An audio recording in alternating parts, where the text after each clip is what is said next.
In late 2020, a brand new mod team announced that they had begun work on a huge overhaul mod for Squad Vietnam. We saw the Vietnamese countryside, little tuk-tuks, old-school French cars, both American and Viet Cong weapons, and even a tripwire grenade trap was teased. This looked awesome, work was going great, and we were all super hyped. But by the time 2022 rolled around, development work seemed to have stopped completely, and here we are in 2025 wondering, what happened? Please, I need a Vietnam game. Where'd it go? Well, I have some exciting news to share after talking with the new developers of the mod, and I'm happy to say that Squad Vietnam is back in full development. Not only do they have a full team working on it, they're also hoping to release sometime soon, TM. Now, soon is all relative, right? I mean, it's now been like 5 years. But as you'll see here in this video, the modders have been doing a lot of stuff behind the scenes to make Squad Vietnam happen, but they have to wait on Squad. Squad is being transitioned from Unreal 4 to Unreal 5, and this update is supposedly happening later this year. So it would be very difficult to fully release a mod in UE4 and then just a few months later completely remake that in UE5 and then re-release it. That would be painful, so the modders are not going to do that. So now that we know that, what actually happened to Squad Vietnam and what is the mod going to look like when it does finally release? Well, as a mod, this wasn't a full-time job. This was more of a passion project, and as time went on, modders were not able to keep up with it as much as they wanted to. They still did a lot of good work and it looked really good, but they just weren't able to release it in time. So one of the most prolific mod teams, Tactical Collective, reached out and was able to work out a deal where they can take ownership of the project.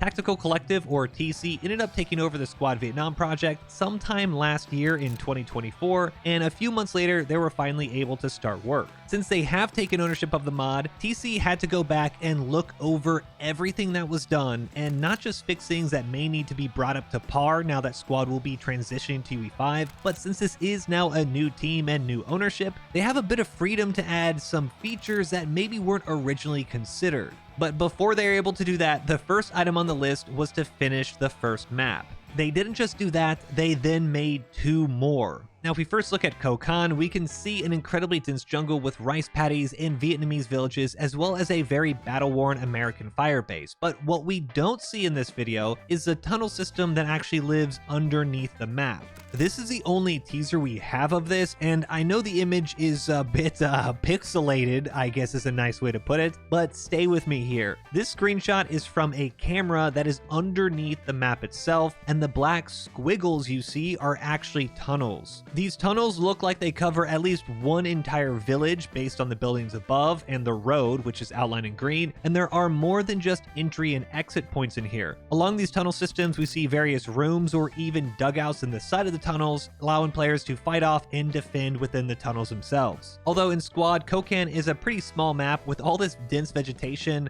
water, and tunnels, it should be not just fun, but also seem a lot bigger than it really is. Now moving on to Johat Boy, we can see that it is of course far bigger than Kokon, and it turns Kohat into the rolling hills of Vietnam with dense jungle and completely cleared off hilltop fire bases spread throughout. This should play completely different from Kohat due to all these trees, but tunnels were not the only unique feature to the Vietnam War, and many people probably think of PT boats patrolling rivers when they think of the Vietnam War.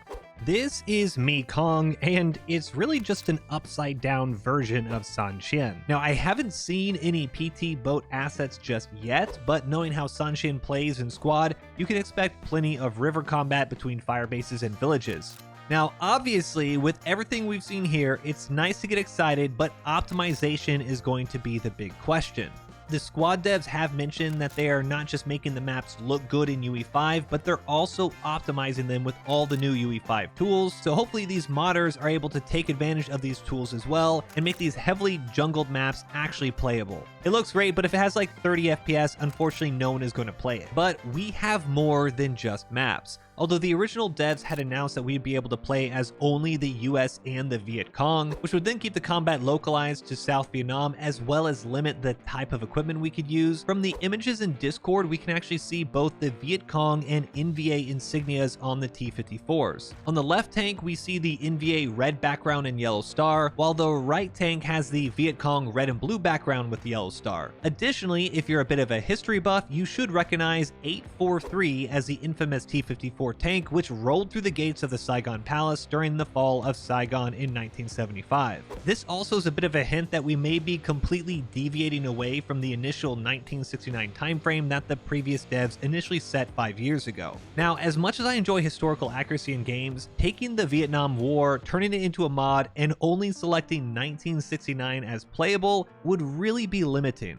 Personally, I'm really happy to see a much wider range shown here with going all the way up to the end of the war, so I really am excited to see what the new dev team has in store. Alright, but with that being said, what will the factions look like according to what has been confirmed? I had a nice discussion with the project manager at Tactical Collective, Marquis, and I can confirm the following. For the Americans, they will have the M113 APC, the Patton tank, and this model looks absolutely awesome, the Loach helicopter, like what we see in Squad, the Huey helicopter, which we also can see in Squad, and the F4 Phantom, which will be included as a commander call-in, not unlike the current Sioux Strike or A-10 gun run we have in Squad. For sidearms, the US will have the 1911 or M1917 revolver, as well as standard issued bayonets and a frag or white phosphorus grenade. Now, in a complete deviation away from current Squad, players will actually have anti-personnel mines. You'll be able to deploy the M16 AP mine and the Claymore. Another extremely recognizable weapon of the Vietnam War is the M79 Thumper, which US Grenadiers will be able to use. For primary weapons, of course, we'll see M16s, including the M16A1, XM3, and the M16E1, but we'll also get the shorter-barreled XM177E1. For anti-tank weapons, we have the M72 Law, just like in Squad currently, and you can't have a Vietnam game without the M60 machine gun. Now, if you are familiar with Squad 44, which is the World War II cousin of Squad, these weapons may look familiar. The M1A1 Thompson submachine gun, M1 and M2 carbines, including an extended mag variant, and the M3 grease gun. Now, although the US officially entered the Vietnam War almost 30 years after the end of World War II, these weapons were still issued. Although I don't have any info on what the South Vietnamese army may look like in Squad Vietnam, I would be very surprised if they also didn't get the Thompson and the grease gun. Now, for the North Vietnamese army, they'll be getting the Mi-8 MT helicopter and the T-54 tank, as we mentioned previously. But that is not all of their armor. They'll also be getting the M8 Greyhound, which were commonly captured from the French in the 50s, as well as the BTR-40. They'll also have the AZP S60 AA gun, which looks to not just be a FOB deployable, but also usable in the form of an AA techie. For weapons, we have the Type 56, which is the Chinese AK-47, as well as the DPM and MG-34 machine guns, which are another cool throwback to World War II. They'll also get the RG-33 and RG-42 grenades, as well as the older RPG-2, and even the MAT-49 submachine gun, another weapon commonly found in French stockpiles lost to the north. We also saw earlier that grenade tripwire, which is very cool, but there will also be punji traps. Punji traps were giant holes in the ground with extremely deadly bamboo spikes at the bottom, an absolutely gruesome way to go, but unfortunately the reality when patrolling around in Vietnam. I would assume punji traps would be FOB deployables, but you never know. It would be absolutely wild if an ambusher roll or something could place like 8 of these around the map like mines. You're just walking up trying to get somewhere and boom, there goes your squad leader. He's at the bottom of the trap. Yeah.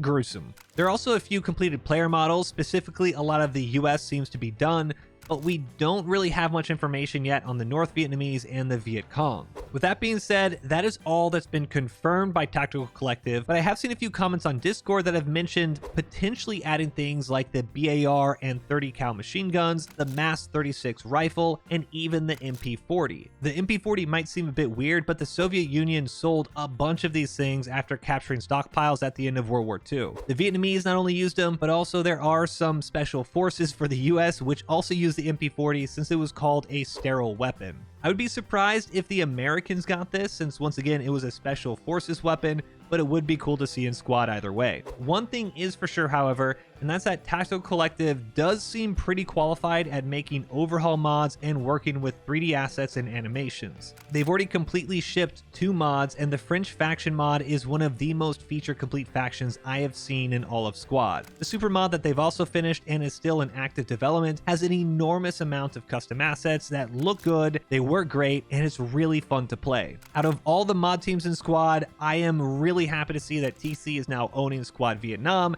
since I actually think they can pull it off. Now, as I mentioned earlier, we don't have a timeline for Squad Vietnam, but if we believe that OWI is actually going to finish the UE5 transition sometime this year, I would be very surprised if we didn't get our first real taste of Squad Vietnam in the form of a playtest sometime this fall or near the end of the year. If you're interested in Squad Vietnam and want to follow along, I've linked the project Discord down in the description below. And I also want to hear from you guys. What are your thoughts on what has been done so far? And is there anything you think is missing or you would like to see?